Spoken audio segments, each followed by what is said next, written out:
साथियों सलाम, नमस्ते, सत श्री अकाल और जय भीम जोहार।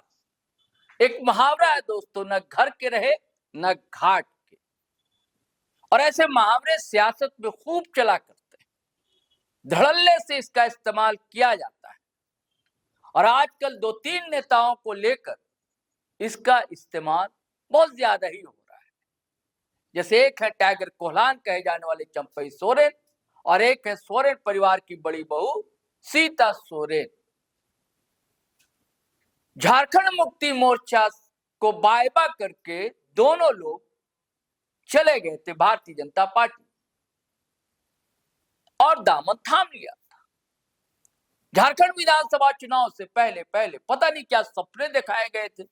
इन लोगों ने सपने दिखाए थे भारतीय जनता पार्टी के नेताओं को, या भारतीय जनता पार्टी ने इन्हें सपने दिखाए थे। लेकिन दोनों को वैसा फलाफल मिला नहीं। चुनाव के समय सीता सोरेन तो खुद हार गई, उनकी बेटी को भी टिकट नहीं मिली, और टाइगर कोल्हान चंपई सोरेन खुद तो जीते लेकिन अपने साहबजादे को जितवा नहीं पाए। करारी हार मिली।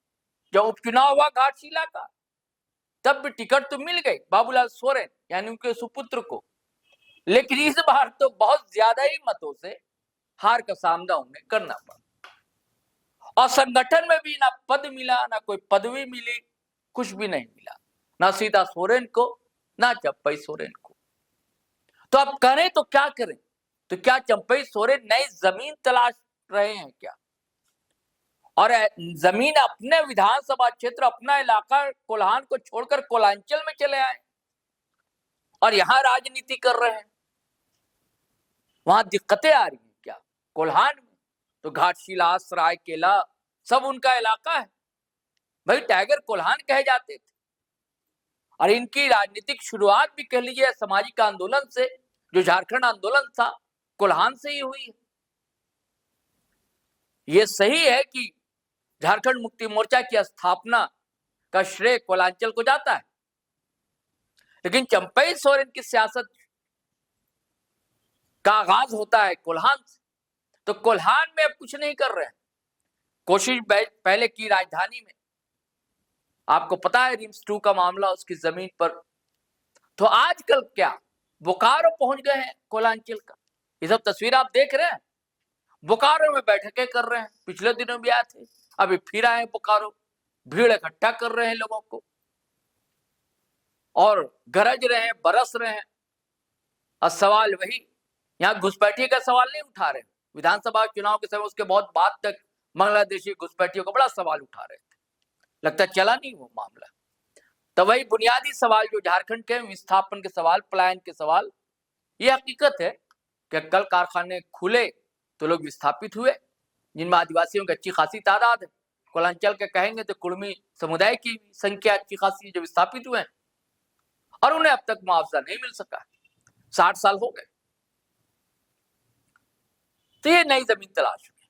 क्या कहा उन्होंने ये भी मैं आपको सुनाऊंगा दोस्तों। चंपई सोरेन ने चेतावनी दी है, अल्टीमेटम दिया है। आप जीटीओ लाइव रेगुलर देखते हैं तो आपको ये जानकारी पहले भी होगी, पहले भी कुछ ऐसी बातें कही थी उन्होंने। लेकिन सवाल ये कि देखिए, भारतीय जनता पार्टी में पूछगछ हो नहीं रही। इकट्ठा सारे लीडर इकट्ठा दिखते भी नहीं, कोई प्रेस कॉन्फ्रेंस में, कोई आंदोलन हो, बिल्कुल नहीं। चंपई सोरेन तो दिखते ही नहीं। और कोशिशें की जा रही हैं, लेकिन दोनों जानिब से कहा तो यही जाता है पॉलिटिकल गलियारे में कि जेएमएम में आ जाए। लेकिन हेमंत सोरेन चाहते कि कोई शर्त वर्त नहीं चलेगी, आपको आना है चाचा जी आ जाइए। ये बातें तब ज्यादा उभर कर आई जब उनके पौत्र का असामयिक निधन हुआ। तो हेमंत सोरेन बिल्कुल दौड़ा दौड़ी पहुंचे थे, और अब अंतिम समय तक ले, अंतिम संस्कार तक, जब तक कि कब्र में पार्थिव देह नहीं लेटा दी गई, सब कुछ हो नहीं गया, तब तक वहीं रहे थे हेमंत सोरेन। उसके बाद से ये बात बहुत तेजी से चली। लेकिन खबर ये है कि चाहते हैं ठीक है आ जाइए, कोई दिक्कत नहीं, ये शर्त और तब नहीं चलेगी। पछताते तो जरूर होंगे चंपई सोरेन, तब कुछ ना कुछ तो करना है, तब कुछ कर रहे हैं। अब देखिए क्या बोला है, मैं चाहता हूं कि आप सुन लीजिए दोस्तों। तो चलिए। तो रास्ता में हम तो जानते हैं यहाँ विस्थापित की लड़ाई है, ये विस्थापित का क्या है स्थिति, वो हमारा पास जानकारी नहीं था। कभी आते थे जाते थे, लेकिन ये समस्या के बारे में हम जानकारी कभी लेते नहीं। हम आने के बाद स्टेज पे बैठ के कुछ आदमी से बात करते करते सारा हमको जानकारी मिली। ये यहाँ 64 मौजा 34,000 एकड़ से ज्यादा अधिग्रहण हुआ और अधिग्रहण होने के बाद 7,200 एकड़ में प्लांट बना। बाकी क्वार्टर मिला के 3,000 एकड़, बाकी सारा जमीन पड़ा हुआ।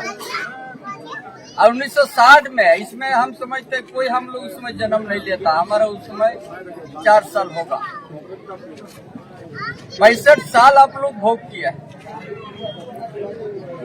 और इसलिए उसी समय हमने दिमाग में आ गया ये बड़ा लंबा लड़ाई होते है, या इसी धरती से नेता भी बन गया, इसी धरती से सब कुछ बन गया, लेकिन विस्थापित जहाँ पर तहाँ रह गया। जो भी कानून किया है भूमि अधिग्रहण अधिनियम, यहाँ लागू नहीं होगा। यहाँ नगर निगम का चुनाव नहीं होता जैसे टाटा में जमशेदपुर, वहाँ टाटा का जमींदारी चलता है, यहाँ BSNL का सेल का जमींदार चलता है। और इसीलिए हमने मन बना लिया है, आज जितना ही जगह आज घूमे हम बोला पहला शुरुआत होगा बोकारो से।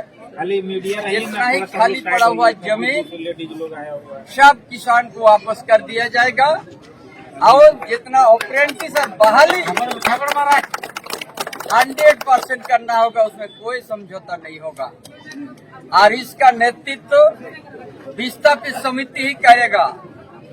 आप लोग जितना निकलेगा उसका 10 गुना आदमी हम बाहर से लाएंगे यहाँ और इस आंदोलन को सफल करेंगे। इसीलिए आज बड़ा जुनो आंदोलन करके हम जीत सकेंगे।